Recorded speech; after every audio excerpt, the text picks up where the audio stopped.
Welcome to another episode of What If, where we consider how the present might be different if one tiny detail from the past were altered. In today's episode, it was Sunday, October 30th, 1938, and Orson Welles induced a panic with his radio drama based on the H.G. Wells classic novel, War of the Worlds. But what if one tiny detail were changed? What if instead of fiction, this had been a real Martian invasion? What would the Colin McEnroe show of today be like? Welcome to another episode of the Colin McEnroe Show. Colin is still being held in a Martian prison, and my guest, as always, is a Martian official. The same Martian I've been interviewing every day for the past 9 years. You know, I still don't even know your name.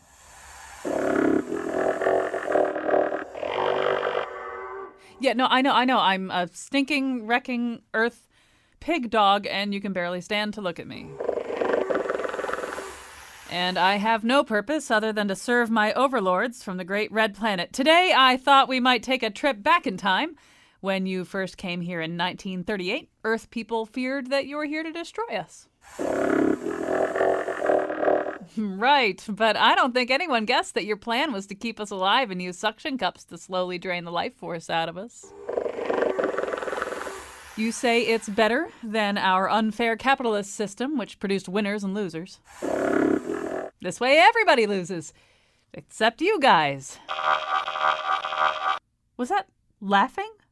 Were you laughing at me, you sick I don't think you can even comprehend the tedium of my life.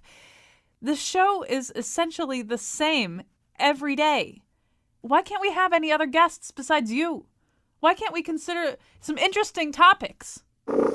Well, we could do a show about, I don't know, what if instead of being a reproductive slave hooked up to a pitiless machine that maximizes the output of his gonads, Bill Buckner had played our old game of baseball? And what if, I don't know, life under Martian occupation has completely destroyed my capacity to dream or imagine?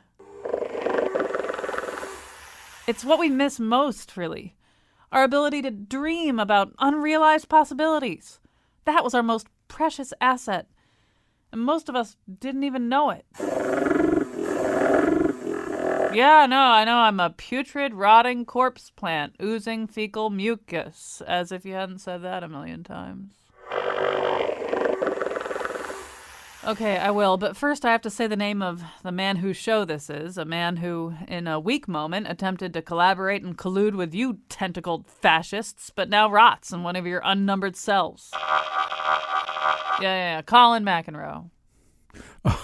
All right, so that's What If. One tiny thing were different. If Orson Welles' is a classic podcast, rather than a broadcast, had been real. You know, rather than being an adaptation. First of all, the other what if might be, what if everybody was named Wells? Because it was Orson Welles adapting H.G. Wells. My middle name is Wells. But that's not it. No, what if the Martians really had invaded? And it turns out what would happen, the worst thing that would happen would be that their pitiless occupation of our lives would deprive us of our ability to dream and imagine, which is really what this show today is about, dreaming and imagining. The focus of it is both a podcast and a book.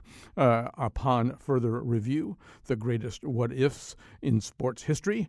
And joining us right now, we'll have several guests along the way, including Will Leach, who's been with us many other times. But joining us right now, one of our favorite people, is the czar of what-ifery. I just gave him that title. And he, of course, is Mike Pesca, host of The Gist, master of many trades. But this, the book and the podcast, are his two latest projects. Mike Pesca, welcome back to our airwaves. Thanks for having me. What-ifery, hypotheticalism. There you go. We need some nouns here. I just have this thought of some very mean New York Post headline review. What-ifery whiffs. Oh no, they would never say that about you though. This is maybe the best way to get in here is to take an example from the book, and in some ways the perfect example from the book is one that actually does require a little bit of explaining. It's the one about Tug-Of-War and the Olympics, and the first thing that we have to establish is the truth of that premise, right? Not everybody knows. Right. So Tug-Of-War was an Olympic sport up until 1920. It was the United States was pretty good. Of course, lots of times there were 6 countries competing, and the United States always sent a team. So we won the second most medals in tug-of-war. We did, I say, about my forefathers before my actual forefathers might have even been in this country. But then it was dropped from the Olympics. And so I called Nate DeMeo, who does the Memory Palace podcast, because I'll tell you, I knew a secret about Nate. And I said, what if would you like? And before the ifery part of what ifery was out of my mouth, he said, tug-of-war in the Olympics. And I said, go, Nate, go. And the reason I knew he'd be good at this is because he wrote that book about Pawnee, the Parks and Rec book that was written from the voice of Leslie Knope. He actually wrote that. So he's excellent in constructing, fake realities. Mm-hmm. And so he wrote his chapter as someone looking back at the history of tug-of-war, and of course, post-1920, that history is entirely invented. Right. And so, I mean, in a way, you're many contributors to this book, many of whom are very distinguished writers, and you're contributors to the podcast as well. They decided to interpret this assignment in different ways, but he's one of the ones who really did kind of he produced a document that could only exist in its form if, in fact, the fabric of sports history had been altered. Yes. And this is great. In the beginning of the book, I lay out a few, rules or the structure that I imposed on the what if, because I always find that sports fans engage in what ifs, but they're really engaging in whatabouts, ruining the decision their team made. But one of the things I really wanted to embrace was the what if that leads to just fantastic and comic and thought-provoking ripples. So if there were tug-of-war, what would be the geopolitical implications? What sports figures might not have played their sport, but instead have gone into the tug? And then Nate takes it to places where I wouldn't even dare, because he figures that tug-of-war would be so popular that there were many movies based on tug-of-war, including Jesse and Glenn, where Jesse Owens and his team in the Hitler Olympics famously dropped the rope, thus embarrassing the Germans. And, of course, he has Crystal Gayle winning a Grammy for the love theme from Tug of Their Lives about that famous team. And he even lays out who wins the EGOT for just tug-of-war materials. It's kind of an insane flight of fancy, shall we say. So there is a kind of chaos theory in this and some of the other pieces, right? I mean, this winds up with O.J. Simpson as vice president of the United States somehow, right? Because once you change one thing, we all know from Star Trek, if you change one thing, all kinds of other things may change. Yeah, and it's kind of weird because most of my chapters had O.J. Simpson becoming vice president, and I had to cut it out of all the other ones. What if Wayne Gretzky hadn't been an Oiler? Somehow O.J. Simpson becomes vice president. Really, it was O.J. Simpson's destiny to become vice president, and certain things apparently got in the way of that. I think that's... We're living in that one reality where he didn't. It's so odd. Everywhere else in the multiverse, that's right. He's a heartbeat away from the presidency, and which should make the president very nervous. Right. And the book, If I Did It, was chair a commission on reconsidering appropriation. Yes. So I have to ask, where was the germ of this idea? Where did it come from? So I was, as you heard on this radio station, I was an NPR sports correspondent for 7 years. And I went to 7 Super Bowls and I think 6 World Series and many a Final Four, World Cup, etc. Always a winner, always a champion, mostly with confetti. And I enjoyed it. I enjoyed going into the winners' locker rooms or clubhouse and having the sting of champagne in my eyes. But at some point, I said to myself those words. I said, what if, in thinking about my team? Because you could see the Patriots win so often, and you could see the San Francisco Giants win a couple of times. All these teams, UConn winning. And I'm a Mets fan and a Jets fan. And I could have been a Yankees fan and a Giants fan, but I happen to be a Mets fan and a Jets fan because that's how I was raised, and that's how, for some reason, I'm raising my sons. And I think I calculated because of that, I've been denied 11 championships, and I really only got to experience one championship, which was the 86 Mets. So I did say what if, but then I didn't want to revel in the, like I said, if only, and I began to think that the best way to collect stories of what ifs are to apply some rules. And what makes a good what-if sports story, in my estimation, were things like it needs to either settle a debate or the intellectual rigor needs to be very on point, or it needs to be a history lesson in the guise of a what if, or it just needs to be flat out funny. And we have examples of all of those in the 31 essays, and a couple examples in the Malcolm Gladwell intro.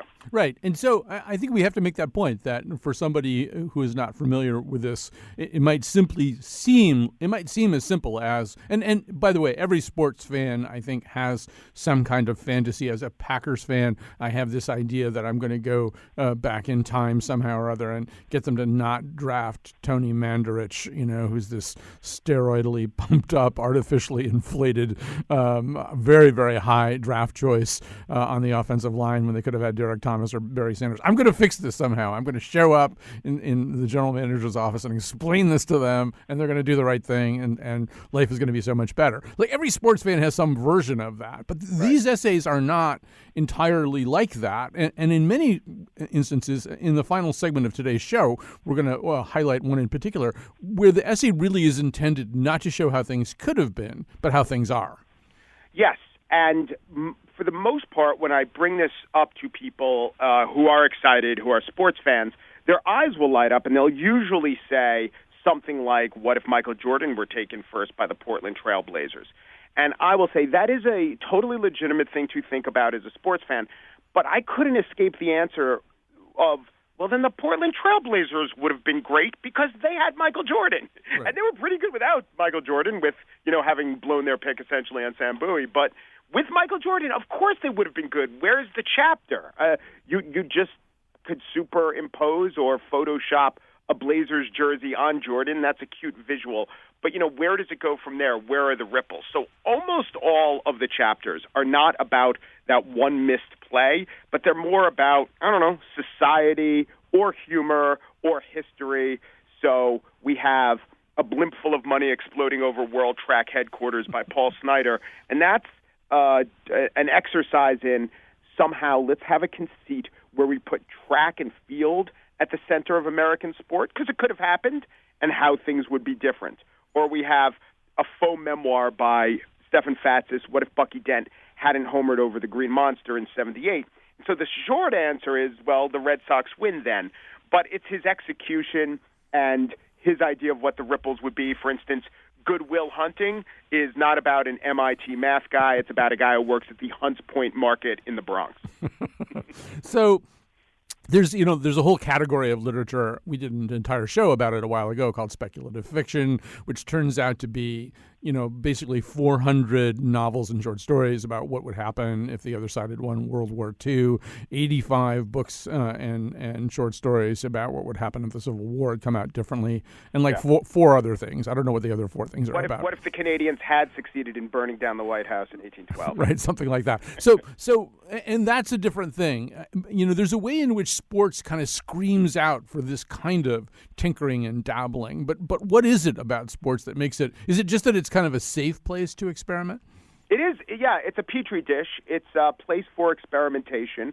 I thrilled to the fact that we could do some experimenting that would reverberate beyond sports. But at the very least, it is an exercise in pointing out that even though history did happen that way, that doesn't mean it was inevitable. And my chapter, or my introduction, starts with George Washington and the Battle of Brooklyn and escaping because of the fog. And I read up a lot about it, and it's not just a rhetorical point to make. Most historians do agree that if not for the atmosphere, if not for the fog at the time, the colonials would have been decimated and history might have been entirely different. So I wanted to make the point that just because history unfolded that way doesn't mean that it definitely would have. But then in a lot of the essays, I also wanted to have the sort of essay where what if something drastically different had happened, that the actual world events wind up asserting themselves.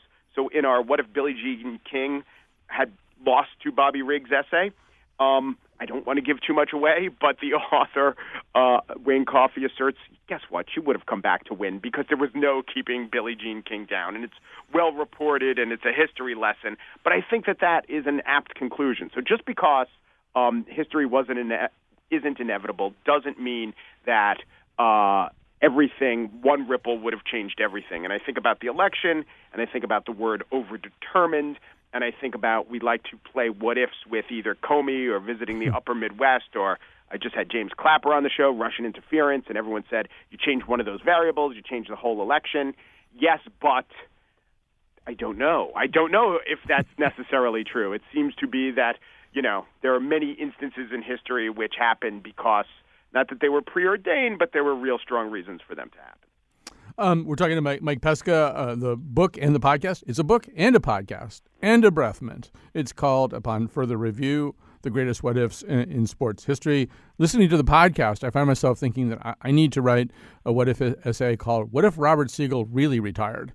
Because Robert Siegel is everywhere. He's hosting On Point today, and he's doing your podcast. He narrates a pretty terrific one. Speaking of Brooklyn, it's the story of what would happen if the Brooklyn Dodgers had not migrated to the West Coast. Right. And once again, it like a lot of other sort of centers of gravity then tip because of that. You always wanted to hear Robert Siegel quote Biggie Smalls, and this is the chance to do it. I say that he spent 30, maybe 40 years building up his credibility, and then in one fell swoop, he sullies it by engaging in this act of fiction and chicanery. And in fact, it was so good that Mayor de Blasio either heard it or read a write-up of it and said, NPR has come out with this new podcast. No, it's only in the style of NPR. Thank you, Mr. Mayor. I guess it worked. So it's, of course, June. It's the time when really always people are talking about football. Now, that doesn't seem right, but we are talking about football. Obviously, the White House has decided that we will. And there are a number of football essays here, including one written by a football player, Nate Jackson. Tell us about that essay. That's a little different from all the other essays in the book because most of the essays looked at something that happened and changed it. And in a way this does, but that essay is what if football were invented today. It has echoes of a Jason Gay essay, which is what if football were deemed too boring in 1899. But Jason Gay just sort of wishes football out of existence and chronicles the deep impact on the foam finger industry without any football. What Nate does is he says we know what we know about brain injuries, but we also know what we know about exciting athleticism. And look at the athletes in basketball and look at these multidimensional players like Tatum or Giannis or Porzingis, these Swiss Army knife players. There are fantastic athletes in football. Why is it that it's so structured and, there's an offensive lineman is not a quarterback, is not a wide receiver. So he kind of tinkers with football. He keeps 4 downs, and he keeps 6 points for a touchdown, and he keeps the timing and the quarters and 100 yards and all that. But what he really attacks is the idea of the pocket, and he thinks that creating this these 5 obese men who protect this one relatively unathletic man. I mean, not that Tom Brady or Peyton Manning aren't an athlete, but compared to everyone else on the field, they are the worst athlete. And he says, let's reinvent football as more of an open sport with less head injuries, with less punting, with less stop and start, so therefore fewer grievous injuries, with less obesity. It's a little bit of a cliche, but I do think it's a fine thought exercise. I should say in the collection upon further review, The Greatest What Ifs in Sports History, compiled, edited, curated by Mike Pesca, a host of Slate podcast The Gist. My 2 submissions, what if the first major star of Ultimate Frisbee had been Oddjob from the James Bond movies, and what if Bill Raftery were a woman? They were not accepted. They were not even acknowledged as submissions. I'm a little troubled by that. Okay, if Bill Raftery were a woman, his catchphrase would not be onions, it would be omelet.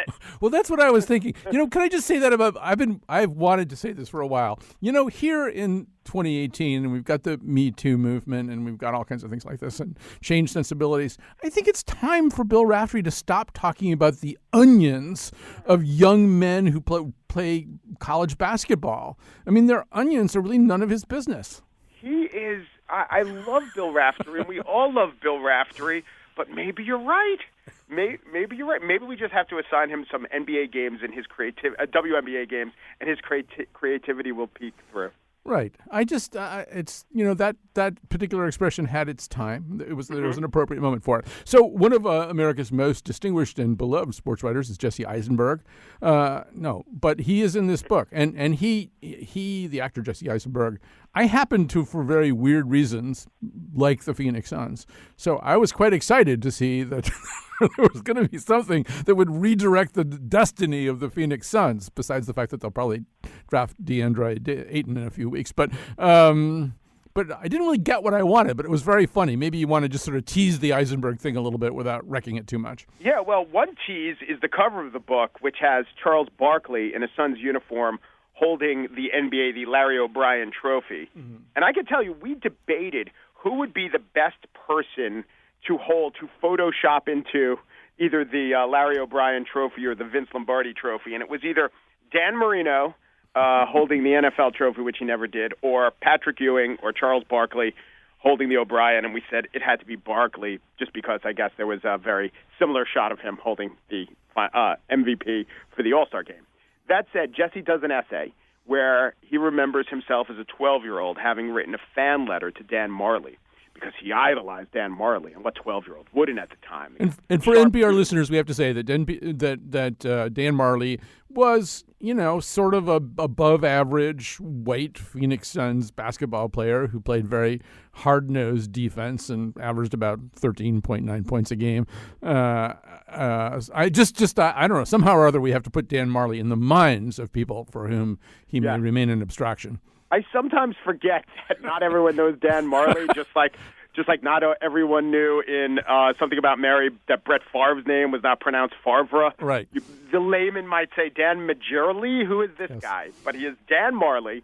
Jesse writes him a letter, and he feels that the letter changed history, distracted the Phoenix Suns in their locker room as they prepared for their finals showdown with the Chicago Bulls. And then it, of course, changed Jesse himself. And I thought the upshot of all this was how Jesse reckons with it on the page and in the podcast. And the podcast was produced by Jonathan Mitchell, who does a podcast called The Truth, which is excellent. He's a virtuoso. He's fantastic. He took Jesse's words from the page, turned it into a script. We had actors act out the parts. And then the greatest thing happened. This podcast comes to the attention of the real Dan Marley. He absolves Jesse of his guilt, and on a Phoenix radio station, Jesse Eisenberg and Dan Marley have a summit where all is forgiven and they agree to meet someday.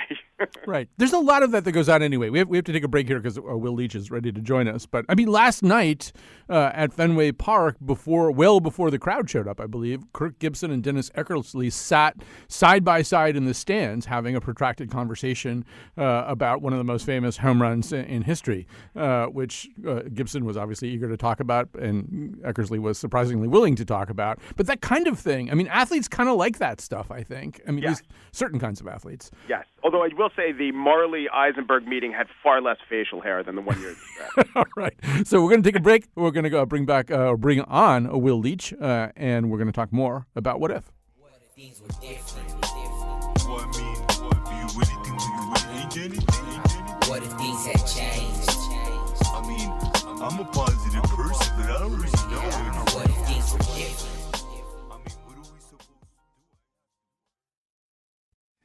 And we're back. I still haven't really mastered that picking up the cue thing. It's too dark in the room where you're holding your fingers up. I can't even see them. All right, so joining us now, we have Mike Pesca, host of Slate's daily podcast, The Gist, and author, curator, compiler, everything of Upon Further Review, the greatest what ifs in sports history. Joining us is one of the contributors to said book and podcast, Will Leach, a national correspondent for Major League Baseball, contributing editor at New York Magazine, and the host of Sports Illustrated's The Will Leach Show. His piece Upon Further Review is What If Baseball Teams only played once a week? Will's been with us lots of other times, but Pesca and Leach at the same time. We're really approaching some kind of singularity here of I don't know what exactly. I don't know what might happen, but the gravity might really, really contract. So get ready.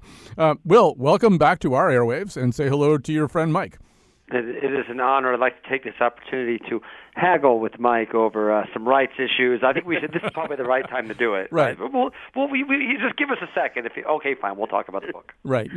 I think you're getting 10% of the plush toys. So I'm just asking myself, what if he were kidding?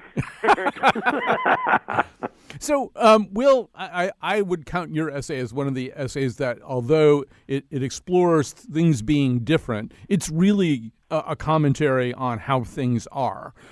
You speculate that, maybe there's really too much baseball, that the problem with baseball is that it just happens all the time during its season.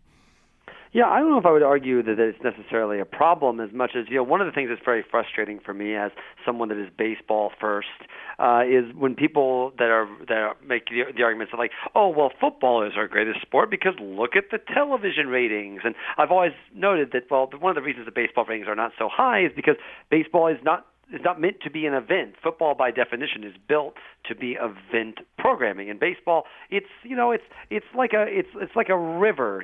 Like you sometimes you can go swim in it if you want. You can swim in it all day, or you can look at it from a bridge of afar. You can drive by it without ever even thinking about it. But it's always happening. And to me, that's one of the things I love about baseball. But it is frustrating for me when people will try to use what I would argue are kind of shaky math arguments on, well, television ratings for football are so much better. Well, yeah, the reason is because football is played once a week. So I thought, what if at the beginning, when baseball had started, baseball was actually just a once-a-week game? Because obviously I think it would make the ratings go up because it would be more event-based, but how would it change the way the sport was played? So I thought that'd be kind of a fun way to make Mr. Pesca deal with my dramatic grammatical mistakes and all of my horrible vulgarities in the book project. So, Mike, reading Will's piece, one thing that I'm a big baseball fan and I enjoyed the baseball season, but I became aware of the fact that, rather than being a game, as he suggests, it's kind of a context. And it's also, because of the way that it's played, because of the 162 game schedule plus postseason, it's like Coronation Street, like one of those British soap operas that's been on the air for 175 years that, you really can't just jump in that easily. There's a way in which if you want to tell some young friend of yours, hey, watch this. Yeah. Anyway, yeah, I'd be interested in your thoughts. Well, first of all, I think the Coronation Street analogy is good, and if I knew anything about Coronation Street, I would make an analogy or pivot off that to the balk rule or the infield fly rule, because I'm sure there is some similarity. The river idea is also good. Now, what I did was I asked Will Leach, all right, take that river and redirect it, and we see how well that has gone in the Mississippi over the years when man intervenes. So Will, and by the way, if you want to talk about errors that were made again and again and again, I think I spelled Leach 3 different ways in my original draft of the book. But Will writes about baseball and takes this conceit, and it really does. What is baseball? If I said, define baseball, and I'll give you 500 words, you probably wouldn't write about the everyday nature. But if you change the everyday nature, you change baseball so much.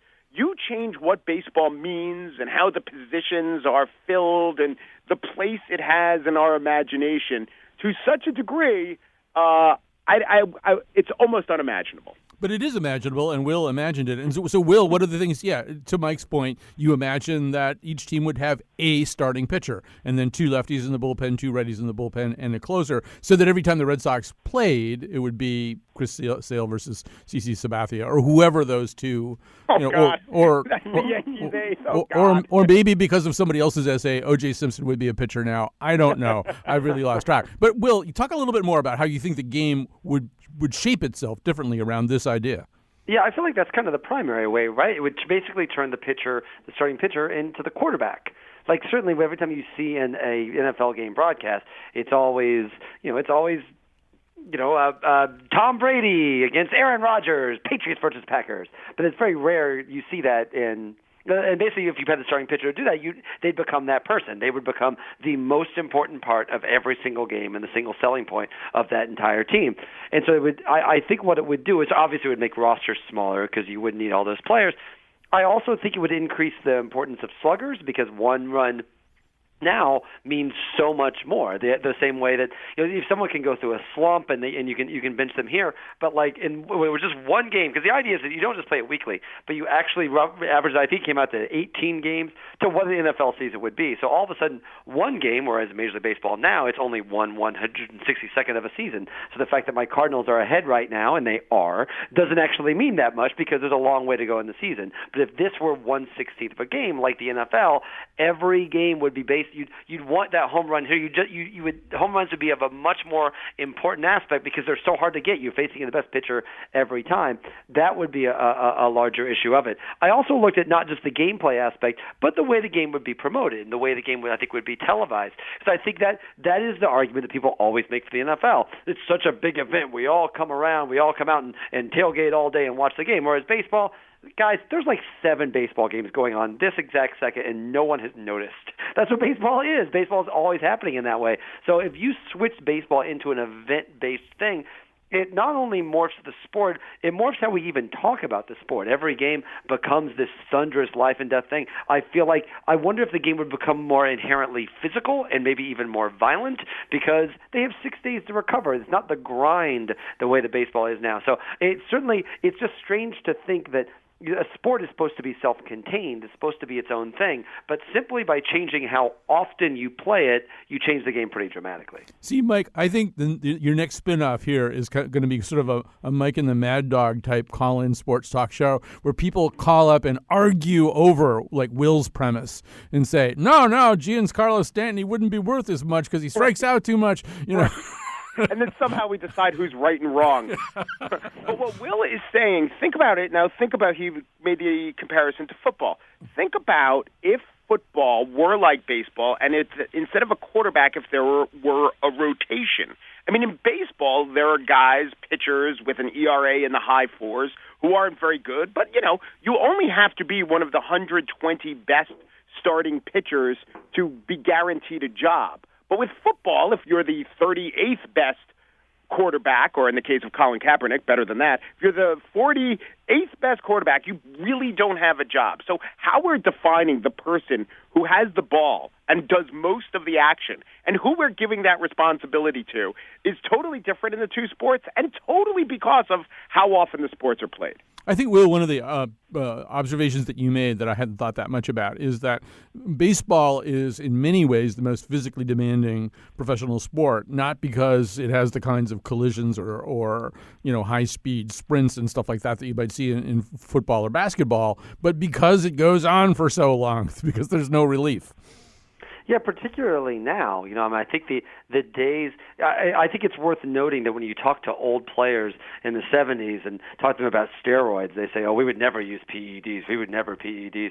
Oh, but greenies? Oh, yeah, we needed those things. We play every day. There's like an afternoon game after a night game, and I think that is pretty telling about just to get up every single day and to perform like that. I think there's this idea people have that baseball, they just work 3 hours a day. Yeah, if only. Like the idea that the only time they're performing or the only time they're getting paid and doing their job during the 3 hours, I think that's clearly not the case. And you add in travel to that idea. Think about how different travel is in an idea where there's a weekly game. You only have one travel a week. Now you see teams going back and forth. You saw this fight that the Yankees are having with ESPN is basically about this idea of a long travel after a night game for a day game. And I think that is the travel, the grind. Barry Cerula for the Washington Post, who's the beat reporter for the Nationals, wrote a terrific book last year called The Grind, and it really is about the idea where he interviews everybody involved in baseball, from the players to the clubhouse attendants to the wives of the players, and just how much it takes out of you. Not so much at the end of every game you're like, "Whew, I ran so hard that game. I need a Gatorade or something." You shouldn't drink Gatorade, just drink water. But certainly that kind of thing, it's not that kind of tired. It's the fact that you have to do it every day for 6 months out of the year and add travel. It just is a lot on these players. And I think you see with how rosters are constructed, you have to have 40-man rosters for a 25-man team, and they're constantly going up and down for the minors. That's all because they play every single day and how much it takes out of people. Obviously, Will, this book has really taken off. I think there's a copy in virtually every American home at this point. And I'm wondering, first of all, whether you do need to renegotiate your cut of it. But also, I'm also wondering, sports fans are kind of notoriously bad at distinguishing a fanciful concept from a serious concept. Have you run into people already who are almost enraged that you would entertain such an idea as cutting the season down to 26 games from 162?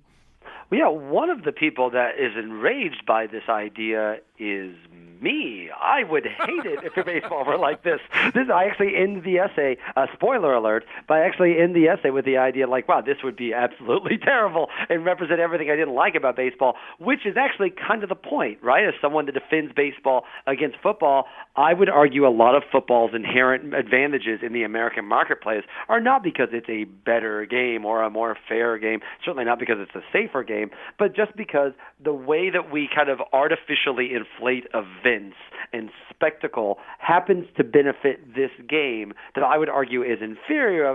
That there's an inferior game to this game that we actually play all the time. There's an old joke about the idea that if you give someone something for free, they will not value it, but if they charge $50 for it, they will realize how much important it is to them. Baseball happens all the time, and because of that, you get used to it and you don't value it as much. I would argue that it would be kind of ironic that taking away hundreds of baseball games a week would actually make people appreciate baseball more, I think, in the short term. But I like watching baseball games, so I wouldn't want to have this happen at all. Yeah, Mike, as I was reading Will's piece, I was sort of thinking, yeah, it's sort of why you can't really kind of do da da da da da da da da tonight 162nd of something that provides a lot of context to people's lives for the warmer months of the year.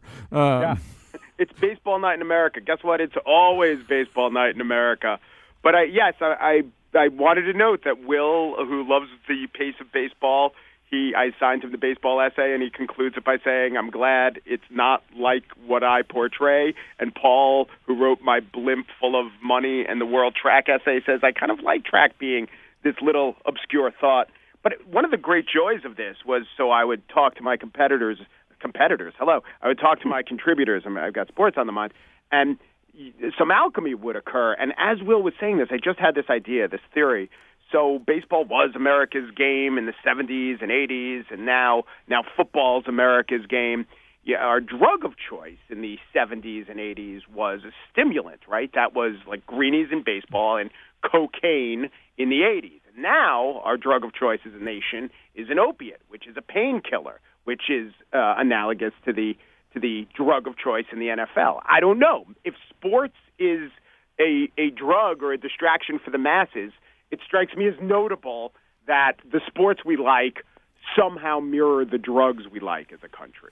Well, Will Leach, it was just a dream you had, okay? Everything's okay. Go back to sleep. There's still 162 games of the season. Giancarlo Stanton is not an oral surgeon. He is still a baseball player. Everything's just great. But, Will, thanks for being with us. Yes, Bobby Ewing is in the shower over here, so everything is totally fine. Thanks for having me. All right. Actually, it's not fine if Bobby Ewing is in your shower. We have to take a break. Come back after this.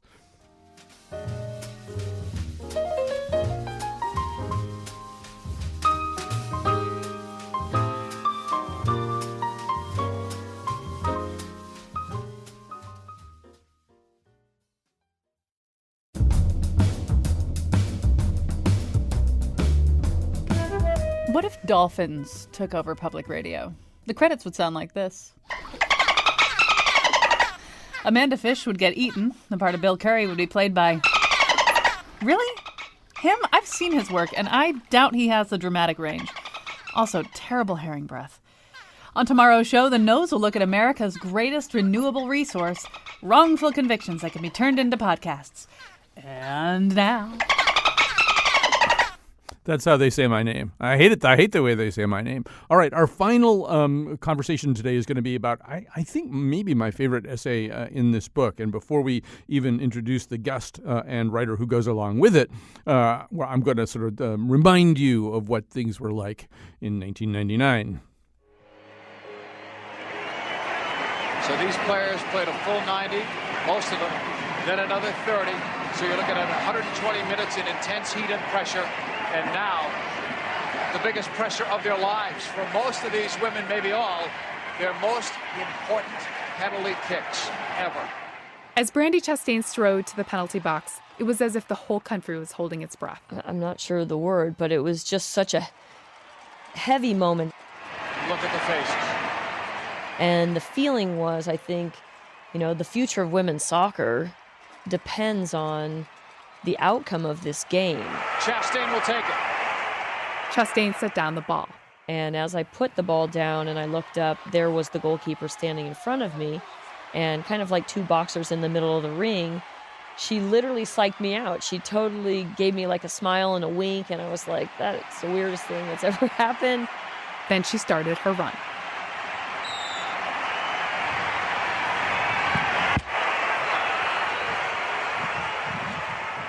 And even though I hit the ball well, it hit the crossbar and went out. China made their next kick and then eventually pulled ahead in points. Suddenly, the game was over. The crowd sat stunned in their seats. Yeah, you want to know what it sounded like? Yeah. You ready? Yep. Listen. That's what it sounded like. It's amazing how quiet 90,000 plus people could be. Okay, that obviously is not how things were in 1999. That is our guest, Louisa Thomas, a NewYorker.com contributor, a former writer and editor for Grantland, and the author of Louisa, The Extraordinary Life of Mrs. Adams.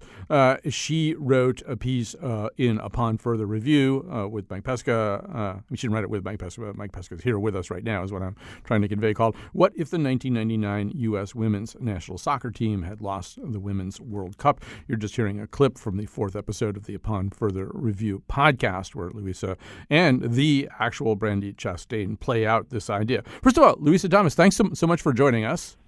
Thanks for having me. I want to say, for people who don't like spoilers, it's hard to do spoilers in a what if, a speculative nonfiction thing. But this piece is different from the others in the sense that it has what you might call a turn. And I don't know how we could possibly discuss it without kind of referring a little bit to that turn. So I don't know what you do with that information, but I just don't want you screaming at me later that I wrecked it for you.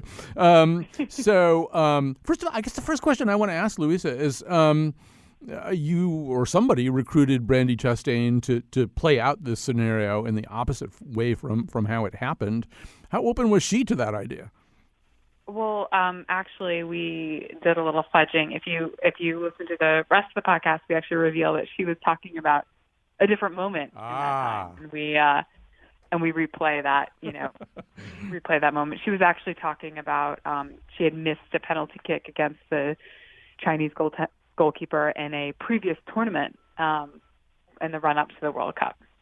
So she was describing that moment. So we all remember the real moment, and she drops to her knees, and as you write in your piece, and she, as she's seen male soccer players do, tears off her top jersey and raises her arms high in her sports bra, and it becomes.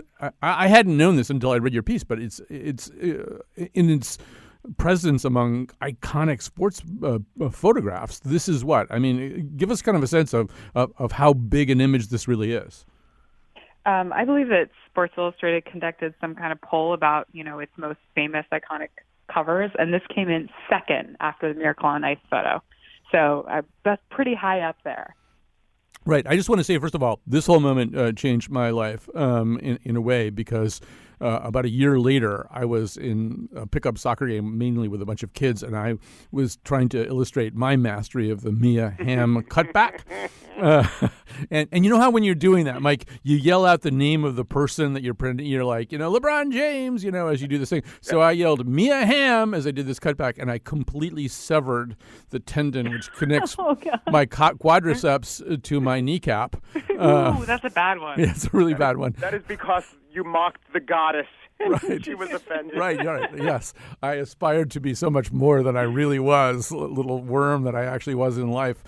So anyway, I want to say that 1999 changed a lot of things for me. But Louisa, your piece is terrific. And first of all, you talk about first what would be different if the Chastain goal hadn't happened. So I'll just drop a few of those on us. Oh, yes. Yeah, go ahead. Just sort of just mention a few of the things that would be different. Well, there would be professional soccer leagues that failed. The amount of coverage of women's sports, which seems to be kind of right on the cusp of becoming a real kind of mainstay in daily life, would have fallen off. Women would be covered in less exciting ways than men's sports.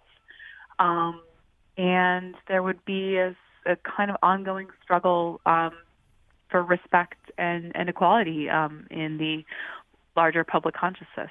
Right. So this is the so-called turn in your piece, right? That is, in fact, is the way things are. That the kind of dramatic changes, the dramatic changes that might have been expected to attend something as watched and iconographically idolized as this incredible moment, ultimately didn't seem to have the kind of world-changing effect.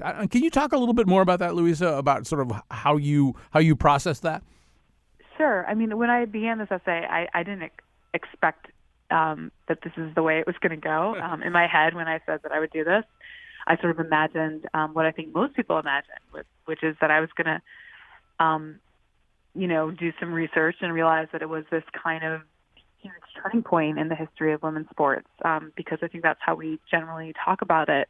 But the more I read and the more I thought about it, the more I realized that progress is slow and halting, and the dynamic is not, things don't always seem to be getting better in the way that we expect that they should and did. But at the same time, I don't think that means that it didn't have an impact. I didn't mean to say that at all.